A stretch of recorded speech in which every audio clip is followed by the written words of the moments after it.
statement. Before I introduce Kazim Ali, I would like you to remember that we have a very loaded schedule for the rest of the semester. April 4th, Jamal Brinkley, fiction writer. On April 10th, Ada Limon, Carmen Jimenez, and Heidi Andrea Restrepo Rhodes. Cristina Rivera Garza, April 18th. Bedur Alagra, April 19th, and Lance Carroll on May 1st. So make sure you write down the dates and don't be deterred if the doors won't open. Somebody will come by and prop them open. All right.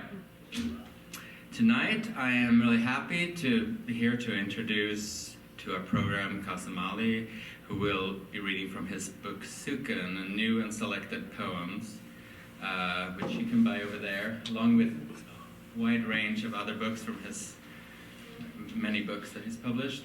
And one that he did not write. One that he did not write. So it's one of these things is not like Really? They really went all the way. Born in the UK, Ali now lives in California, where for the past few years he's been the chair of the UC San Diego English department. He's the author of several books of poetry and cross-genre texts and novels and memoirs, and probably some other genres in there that I'm not remembering. He's also the translator of several books, and he's the founder of the prominent independent press Nightboat Books. This is I think a really remarkable example of a collected poems. There's such a strong through line. There's such a strong, consistent dedication to its own logic. While there is variations, like this is a book that spans quite a bit of time. There's some variation stylistically, but I think that dedication to its logic is persistent and unmistakable. And it also suggests that this is not just a collection of poems from many years, but maybe something that he was writing all along, a larger book. It includes an essay called Faith and Silence, which I thought was a really great poetic statement. In it, he describes early experiences with prayer like this. I first learned to pray in another language I didn't understand. I was taught syllables, first by transliteration and then in the Arabic original. It was hard work getting my tongue wrapped around the Arabic vowels and consonants that do not exist in English. And then a little later, as far as prayer go, though they were reciting out loud, they were secret. Your lips move so people know you are in prayer, but you make no sound. And later still, he starts talking about the connection of this to a Cajun idea that there is no silence. Throughout the book, there is this amazing sensual or sensuous engagement with language. He may not even be speaking words, but there is the thickness and a contortion of the language that's going on, like you feel on a very muscular level in the mouth. The words could even be foreign, could just be sounds, but maybe most importantly, like a physical presence in your mouth. And that's what's foregrounded for me when I read these books, these poems. There might be silence, but it's not an empty silence. Silence is sensorially full of secret, of drones, of electricity. In the book, The Voice of Sheila Chandra was inspired by English Indian singer whose career was cut short by burning mouth syndrome, which I had never heard of, but which seems like a loaded condition. Condition where the mouth feels like it's burning, and even though the reasons may not be instantly apparent to doctors in modern medicine. I think this is a fantastic book, and engaging with that singer's art, the poems themselves are full of these kind of contortions of the muscles in the mouth and different ideas of silence. What represses, this is for quote, what represses unhomes in the sounds, who has made me, what is made me, is a voice, just muscles and shape and breath to phrase a song, boats assemble at the mouth of the harbor mouth. Please help me welcome Kazim Ali to Notre Dame.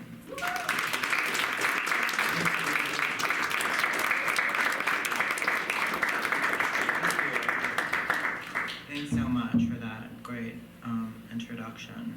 It's always strange to hear oneself talked about by somebody else in front of other people. Strange indeed. This looks like a great series. Hey, just looking at the poster. Yeah. I started with new poems. I went back to the beginning, and then I ended with new poems. So it's a little circular. This is a poem called Prayer for Kazim. Kazim, C-H-A-S-M, is a common mispronunciation of my name. Prayer for Kazim. What you ask for, hold me whole, new moon wants you unseen, unctuous, willing to go to any length to rise. You lie on your back in cold spring, lost or tossed, how they are the same, both questions to a world unanswerable. You were never known, none can spell your name, none can spell it, that's the other Kazim with an S and not a Z. You were never known, none can spell your name, so impossible you unpronounce, never in knowable days able to be in a place, be a person who speaks, who thinks, who does the laundry, always instead this dealer of done deals, of what's done after, done plain grass, wanting then to lie at the beach, sun and sky and salt, let it all have at you, jailed at the shore, sure that the near star will unravel solar threads to spin in gold squares a new narrative of normal, the one where you stop answering, the one where you stop asking how deep this hole is, the chasm between who you were, are, thought you would be, you do not cross, are not afraid. The chasm is a thought who is thinking, I will live. Thank you. And this poem is called Exit Strategy. It's important to have an exit strategy. I hear the sound of the sprinkler outside, not the soft kind we used to run through as children, but the hard kind that whips in one direction, then cranks back and starts again. Last night we planned to find the white argument of the Milky Way, but we are 20 years too late. Last night I cut the last stargazer lily to wear in my hair. Here is the hardest geography quiz I have ever taken. How does one carry oneself from mountain to lake to desert without leaving anything behind? Perhaps I could have worked harder. Perhaps I could have paid more attention. There was a mountain I didn't climb. Music I yearned for but could not achieve. And me, I travel without maps. I freestyle my scripture. I pretend that the sky is an adequate representation of my spiritual beliefs. The sprinkler switches off. The grass will be wet. I haven't even gotten to page 2 of my life, and I'm probably more than halfway through. Who knows what kind of creature I will become? So I wrote that poem when I was, I don't know, not yet 50, but still. Okay, so in the early days, I found myself in the city of New York, aiming to study poetry from heathens and jackals, and and I believed and did not want to be devoured. So it was a complicated time indeed. I found in my love the poems of Emily Dickinson, the way she wrote them, not the way they were published. And I became really interested in the fate of her chapbooks that she stitched together, because we were talking about chapbooks earlier. And so she sewed all of her poems together in booklets and used to send them to people. So she published in her fashion, but one of the things the editors, the earliest editors, did was cut them open. And it wasn't until the early 1980s that a scholar named Ralph Franklin compared her handwriting and did jigsaw with the paper, the edges of the paper, to see what might have been cut from what. It's all very fascinating, but it has not much to do with the poem I'm about to read you, which is called Renunciation. And the epigraph of the poem is from Emily Dickinson's third letter to Thomas Higginson, who was the editor of the Atlantic Monthly at the time, and she was communicating with him about her poetry. He's mostly known now as a literary fuck-up, in that he supposedly did not appreciate her genius. But he was a well-educated, learned man. He had a lot of affection for her. He corresponded with her throughout her life. He was devoted to her in his own way. He was also a political radical and fought in the Civil War and actually commanded an African-American regiment of African-American soldiers who were fighting for the North. The epigraph is this. He's asked her who she studies and how she learned to write poetry, and that's when she says a series of incredible things like, "You think my gait spasmodic? I am in danger, sir." And it's a beautiful kind of list of it's a repudiation of formal education, actually. But one of the things she says is, "The sailor cannot see the north, but knows the needle can," which I think is a beautiful ars poetica thing to say about a poet who's kind of following their instinct a little bit.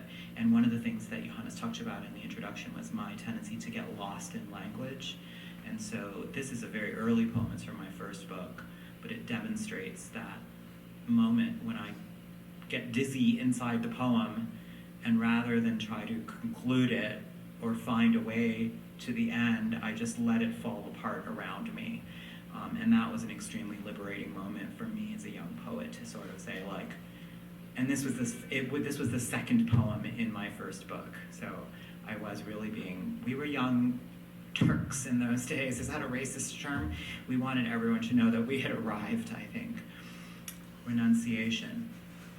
The sailor cannot see the north, but knows the needle can. The books were all torn apart, sliced along the spines. Light filled all the openings that she, in her silence, renounced.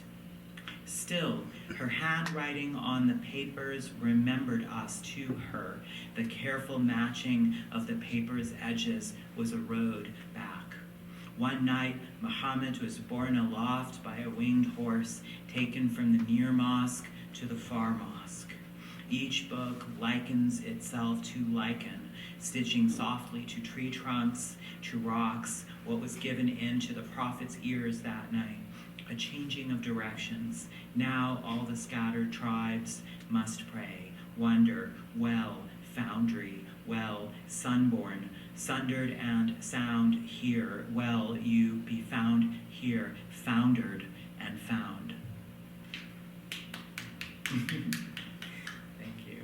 Sorry. It's okay. Number one fan on the front row. Oh, it has a sequel. That poem has a sequel that is made more obvious in the New and Selected, because the sequel poem appears only two poems after. Actually, there's only one poem in between them, whereas in the original book they were many, many long pages apart. So that was one of the things you were talking about, was like a through line that gets created or shaped as you do New and Selected poems. So now these poems are only a couple pages apart with one single poem in between them.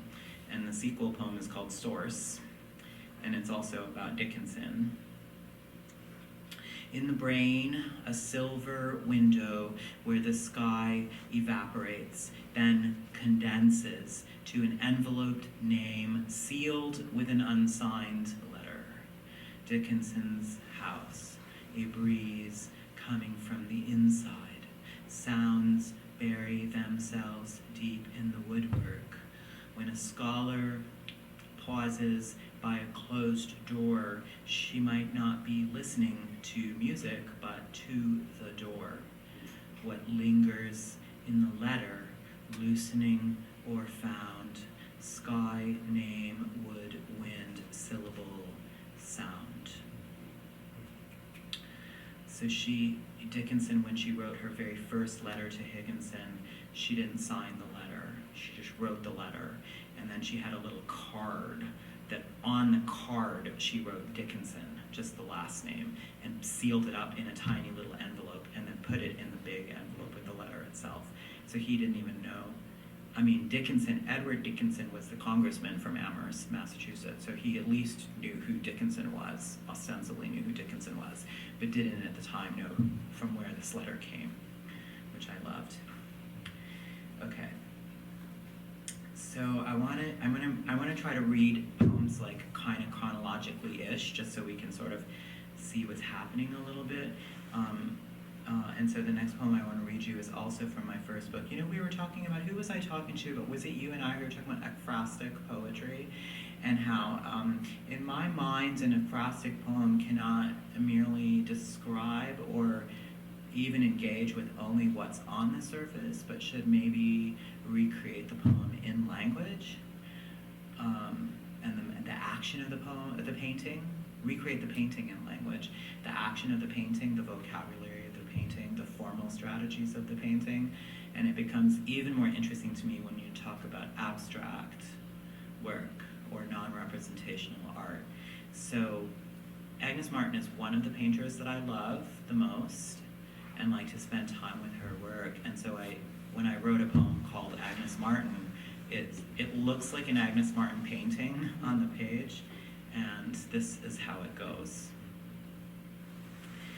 Wetten to work here, seen against the sky, sandscape, sandbox, silent, alone, mind unleashed, mouth a close, open cave, stone, breathe, stone, whiten away, sharp, sky, edge, dusk, blend, down, dark, self, edge, thrown aloft, 5 birds, little surface, wind, lettered and fettered, distant sounds littered, across thoughts, sounds blanked, pulled, taut, spun, thunder, then well spread, encumbered, better, window, bitter, sun, wind, whispered, winter, went, indigo, wild, wick, lit, wend, home, sleep, written, swept sweetly, remind, here, my mend, here, my mind, here,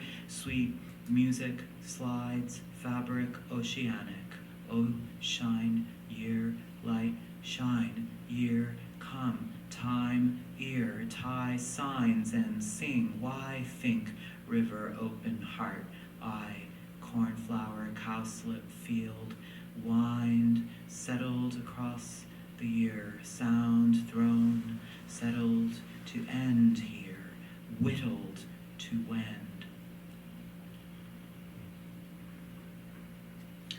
So hopefully, ideally, you would then know what an Agnes Martin poem looks like now, having heard the poem itself. So when I moved from those poems into my second book, The 40th Day, I don't know. It's a very difficult thing to do, to say what one's own intentions are, because ideally, what we were talking about, that publishing is a collaboration and the ultimate collaborator is the reader. And so a writer would rather have a reader make their own determinations. So oftentimes in the question and answer period, someone will ask me, oh, I was telling people how important yoga had been to my writing practice, but how I barely did any yoga anymore because of various different reasons. And someone asked me, and I told them when I sort of stopped doing yoga on the regular, and they said, how do you feel like that affected your new work? And I said, that is a question for you, not for me. And I wasn't meaning to be coy, but I suppose it came across that way. At any rate, in the 40th day, I think I consciously tried to pare back and make the lines a little smaller. And I tried to, wade towards meaning a little bit more intentionally. So this poem is called Sleep Door. There's another thing I realized when I put these poems together, which is that I plagiarize myself quite frequently. Little lines that were in poems from maybe 10 years ago will pop up again, and I decided to lean into that. So this is a poem that has a line in it that reappeared many years later in another poem that is also in the book, like on purpose. Sleep door. A light knocking on the sleep door, like the sound of a rope striking the side of a boat, heard underwater, boats pulling up alongside each other. Beneath the surface, we rub up against each other. Will we capsize in the surge and silence of waking from sleep? You are a lost canoe navigating by me. I am the star map tonight. All the failed echoes don't matter. The painted over murals don't matter. You can find your way to me by the faint star lamp. We are a fleet now, our prows zeroing in, praying in the wind to spin like haywire compasses toward whichever direction will have us. I also played some tricks in this book. So the repeating images, for example, there's a garland that keeps popping up over and over again. And I leaned into the garland, so it first appears on page 47, and then it reappears on page 147. So there's lots of little, what do they call them, Easter eggs to find as you read the book. So this poem is called Garland. The mala around your wrist is meant to remind you to go back to the stone year when you were cold, locked out, cocooned, no one called. Tone deaf and friendless, you decided less collage, more song. More song meant you got limber, abandoned the agreed upon ocean. You remember it as difficult, but that part was easy. If time can unmoor itself and cast off, so can you. And then this is the poem. The garland reappears on page 147. Theft. Bicycle missing from the shed in the night. On the screen porch, no wind moves through. The orange tabby cat wants to chew through the string tied on my wrist, meant to remind me. Maybe the bicycle was not stolen, but ridden and forgotten.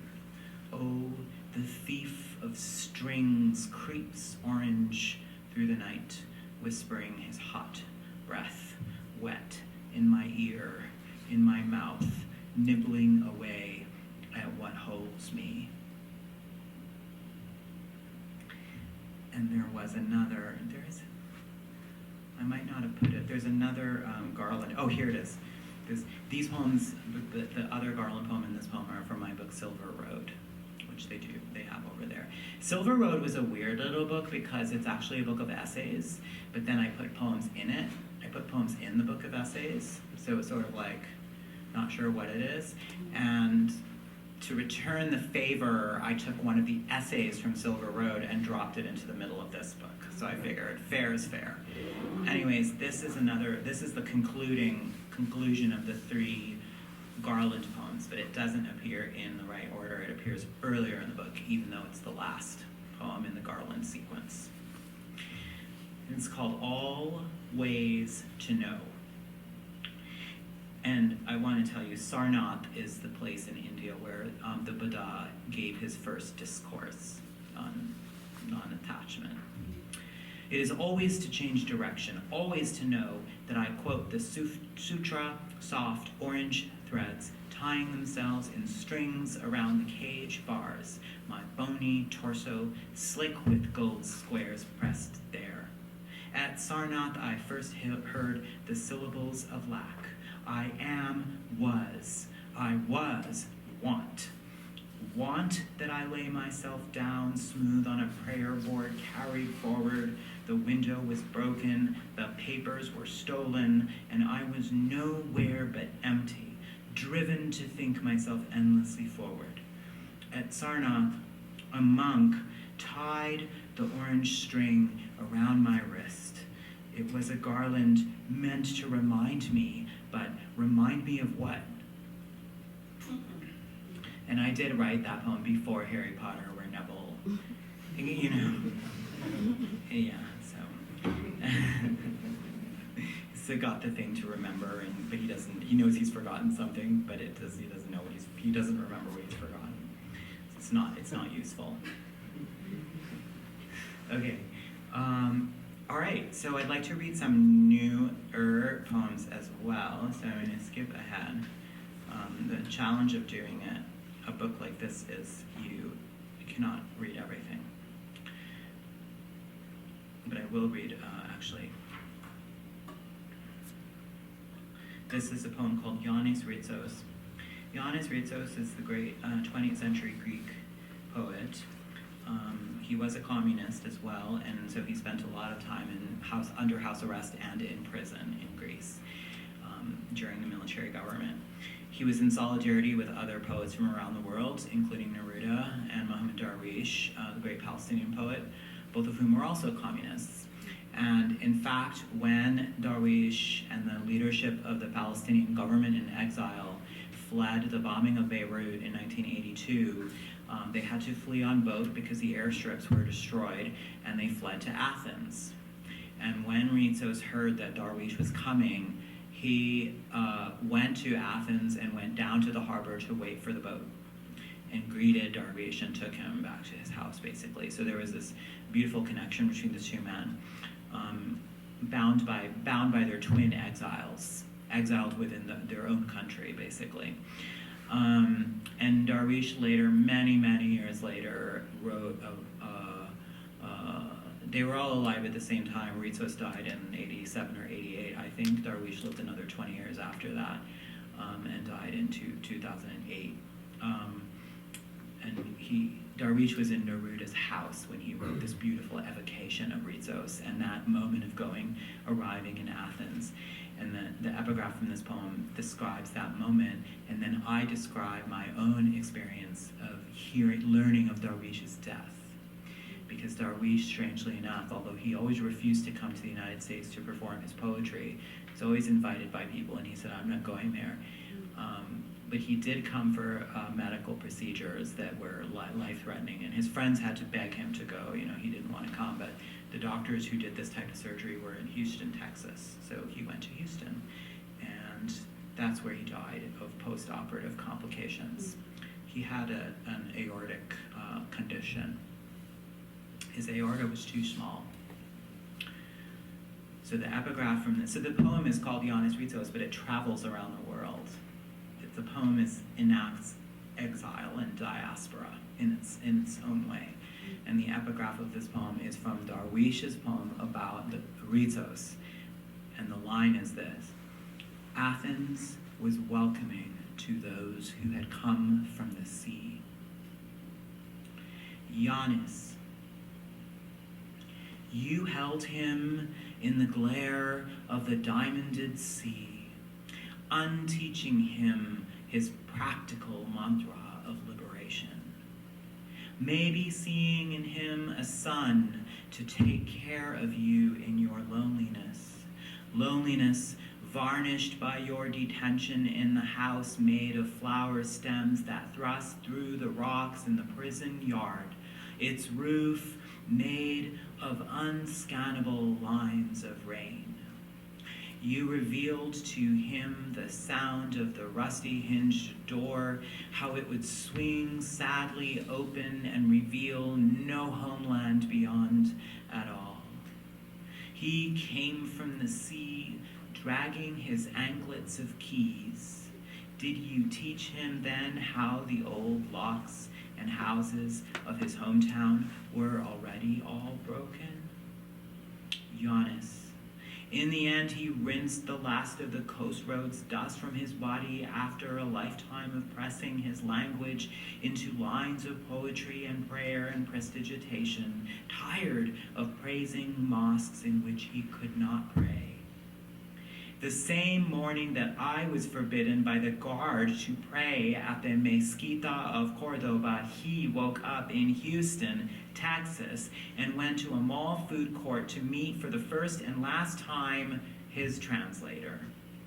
The words they spoke to one another were the same as those I saw in stone fragments on the floor of the archaeological dig at Medina da Zahra, the ruined capital of the West, looking east toward the cities left behind.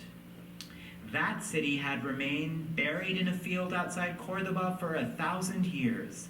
The palace and throne room had been torn apart, the rubble of the mosaics now being painstakingly reassembled piece by piece, unlike the villages of Palestine, disassembled down to stone. Giannis, what did you say to him that blue afternoon when the steel canoe landed and he arrived in another place that would be home and not home? In Cordoba, meanwhile, the story of his death scrolled across the morning news, flashing from clay to nothing. But let's let the sea have the last word. The sea he crossed to come to you, or the one that sparkled off the coast of Chile when he in Neruda's house remembered you, or the sea that rained lightly down as the poet and his translator huddled together over cheap food court coffee to converse in a shopping mall in Texas, of all places in the world, though it could have been Athens or Palestine or Neruda's house, at least as good as any holy mosque, so long as there was coffee and poetry and the sound of rain. Rain in the shape of the river, rain in the shape of a broken lock, rain in the shape of long since written verses, while the translator of lost homelands makes from the sound of butterfly wings rain in the shape of the dark furnace of days.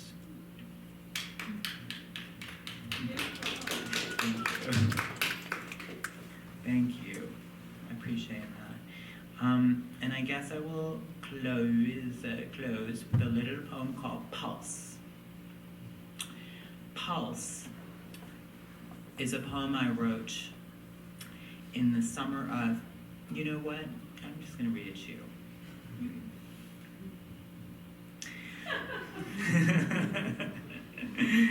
To the sharp report in the dark, the season comes home.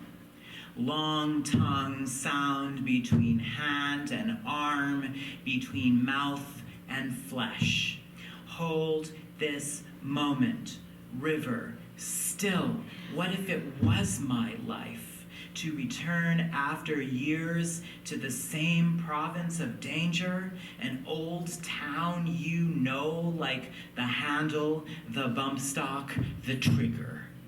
I want to return to the boat that bore me from the far shore here decades ago. What I lived in those languages, I forgot. Those places I left, I want to return to. Were we seen? Were we spoken? Were all the wolves baying, met at the edge of the bright darkness of rain? Time cannot fulfill its promise to splinter, return, or slow. Vow this wheel we even wean, we in the world would wolve a low vow, fold, worn low at the hip, to be a solid soldier who soiled his soul, for the chance to be the first to aim, first to fire, first to fly. In the crosshairs I am heir to no or to hold. I am on both sides of this gun, told as sound or cost. One never ends, and the other never returns. Any embrace is the first error in meaning's slope, wrought by thought that one could reach another, touch his shape, known in two genders, like Orlando, whose tongue newly woke. To pronounce any word for God or man means to enter violence's fold. As for me, no oath sworn to save, no shame, no salvation, no salve, no valor, no ovation, no nation.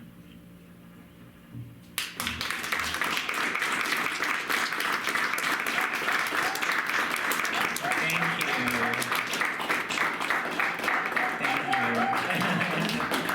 So, this was an amazing pleasure and a rare pleasure. Even though we've met so many times, I've never got to hear you read this way and at this length, and that's partly why I'm so elated. Sorry, everybody. But one thing I got a chance to hear then is like these kind of syncopations and shifts that like get the run of language going, and then they sometimes find this like wheel-like motion, and I was so like moved by that.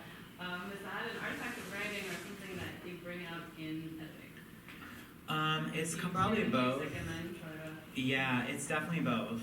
It's for sure both. Yeah. I lean into it as I'm writing, and a lot of times it's out loud, and then as I work, I keep going. Yeah. And I do lean in a little bit. Yeah, those wheel-like moments are just ravishing, and especially because like poems, are so free. You have freed something right, in that writing, and then to find the wheel, which sometimes feels difficult and other times feels like contractual or something. Yeah. Like it was really like stunning for me. Thank you, yeah. I mean, I listen to so much music, and I like the echo of the sounds and the vowels in particular. And I think growing up listening to so many different languages, and English is not my first language, although it's my first language now. Like there were others before it that are now gone, but the echoes of the other ones are sort of like still in my brain, I guess you would say. So I think that's probably why I'm attracted to it. And I'm also really into, like, because I grew up listening in a bilingual house and listening to people speak English, but inside Urdu, I started to kind of, like, my sense of grammar is really loose. I know how to speak properly, but I know how to write prose properly, but I think when I'm inside the space of a poem, I feel, like, more willing to release the sense of grammatical structure, of subject, verb, object, like where does an adjective and an adverb go, and I also studied Latin poetry in high school for 4 years, and in a Latin poetic line, you can word order is not as important because the individual words tell you by their cases where they belong, so you can kind of interpret and you can take a lot of liberty with that, and so I think that's one of the other things that I got excited about in a poetic line. So it just let me be a little looser and follow sound at the expense of meaning, quote unquote. But we know those things are really like one or the other is not. It's not. Yeah, they coexist. Yeah.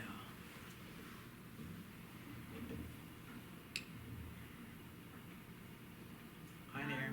Could you speak on or elaborate on your approach to phrases a little bit more? Well, in that case, the Agnes Martin painting, I could have described what it looked like to you, but I guess I translated it into words.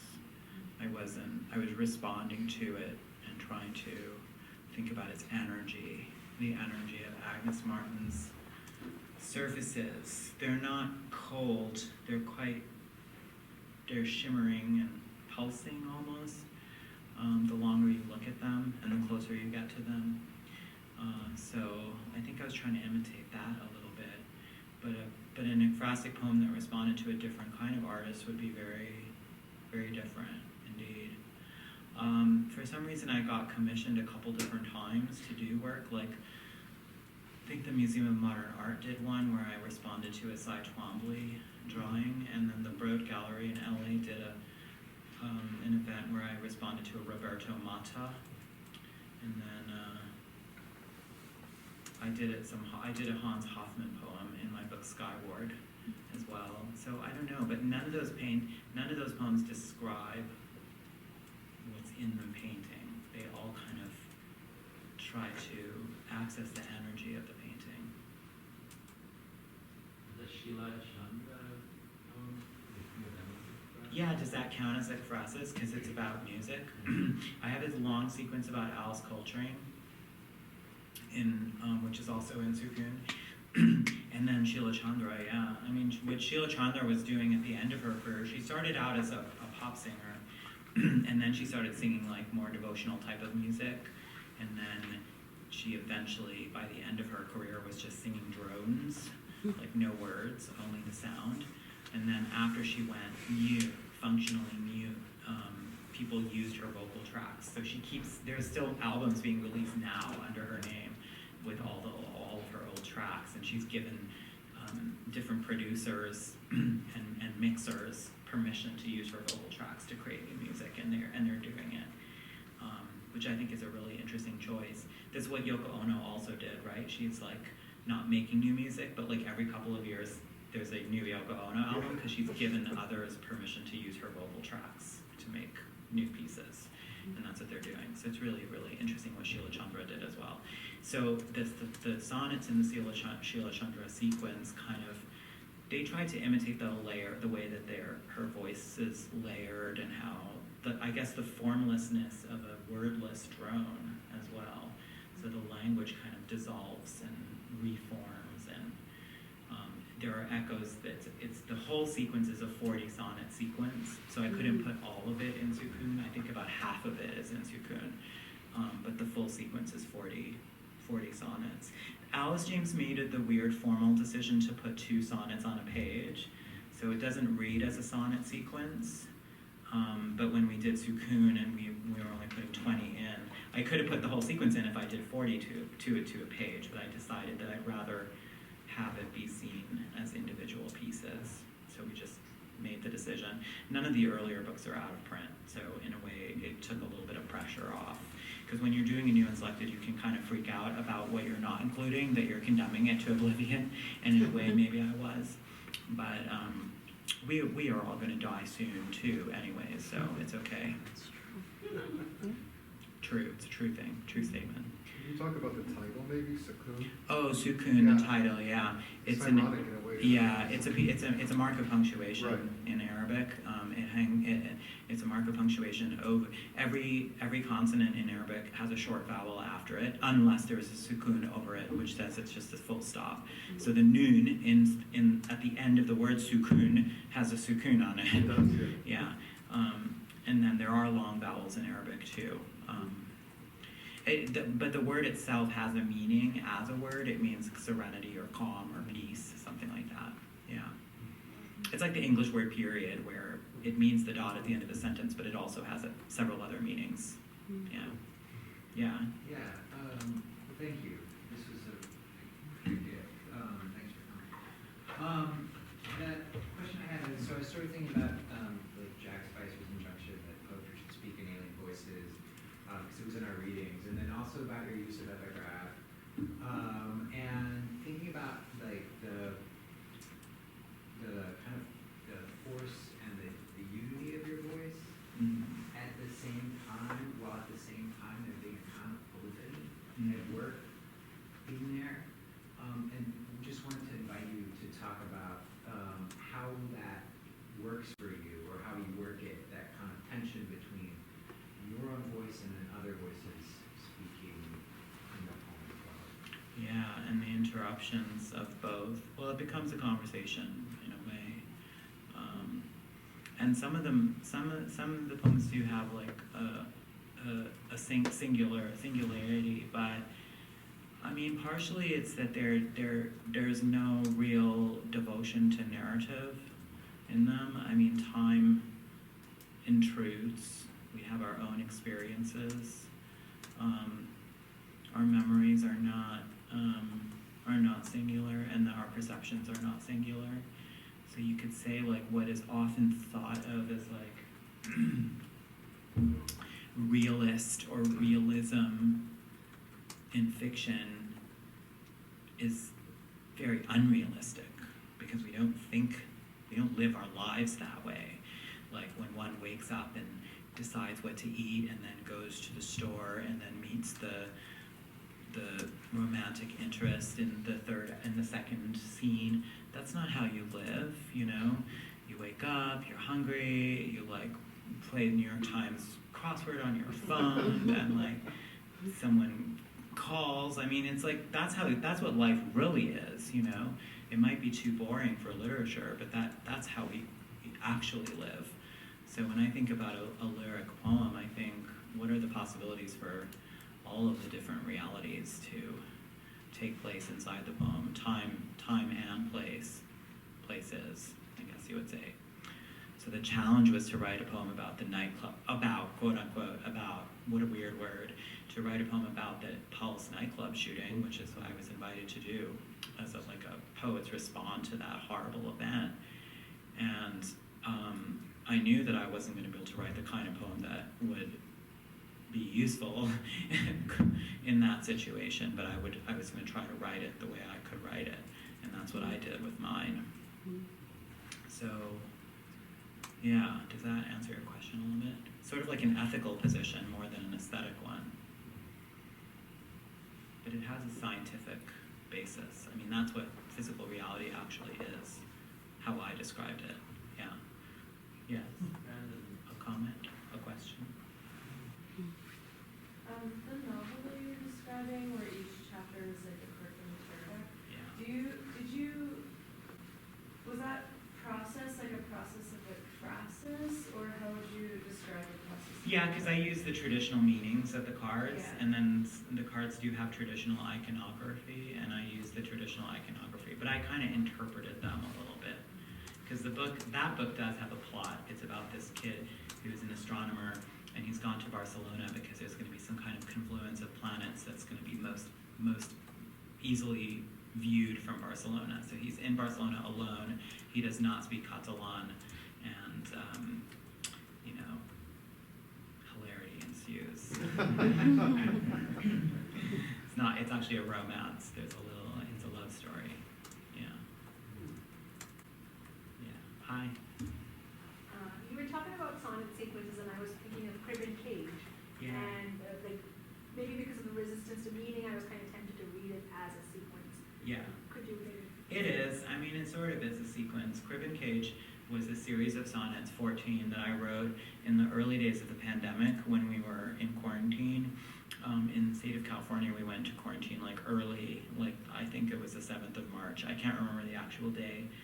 And so it was probably a month in, and it was a very strange time in our lives, probably for all of you as well.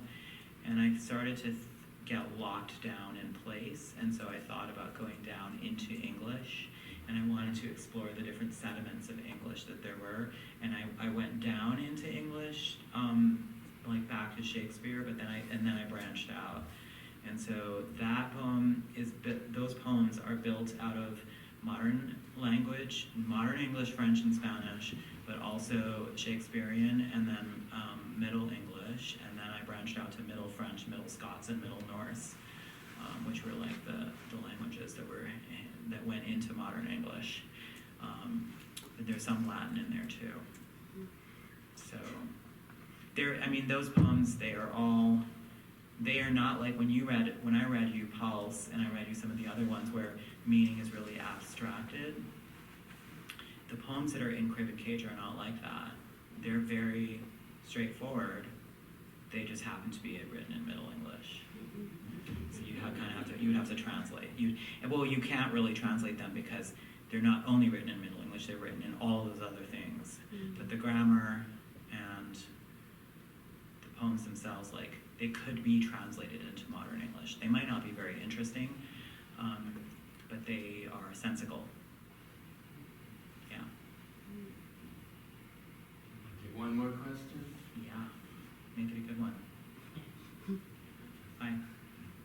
So you were talking about Dickinson writing and the image of the compass. Does that mean something different teaching within MFA programs? Dickinson? That notion of influence and who did you study and how did you come to your poetic practice? The question of Yeah. Dickinson. Yeah. And it seems it's something I think about just from the perspective of, well, we're all influenced. Yeah. Do we need to work against that, fight against that at times? I mean, I don't think so, because my influences are from a wide range of, I mean, one of the people I didn't mention, but when you said Dickinson, because she's for sure an influence on that poem's source, is the sculptor Louise Nevelson. You know, in fact, I say something like sky name, and then there's something about a cathedral, and so Louise Nevelson's one of her famous series was Sky Cathedral.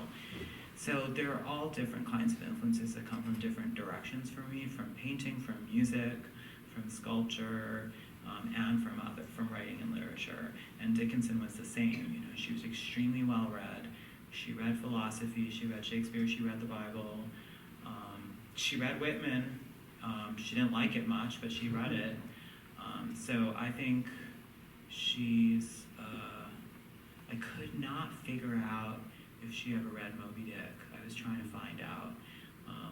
A Dickinson scholar might be able to answer that question for me.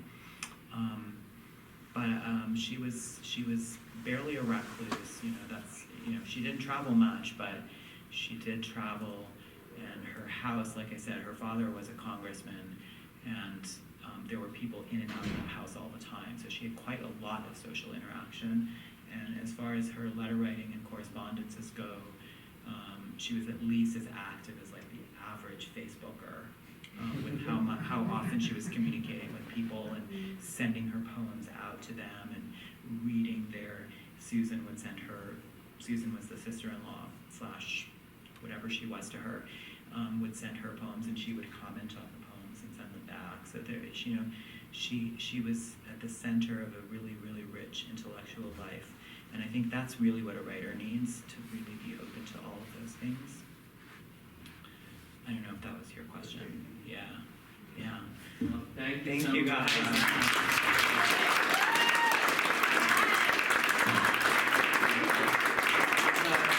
Many folks over there on the table, so please go over and check them out and buy some if you feel like it. But not the one called Yeah, my ones are actually like that. Yeah. All right, April 4th is the next reading. Your mail brings. Thanks for coming.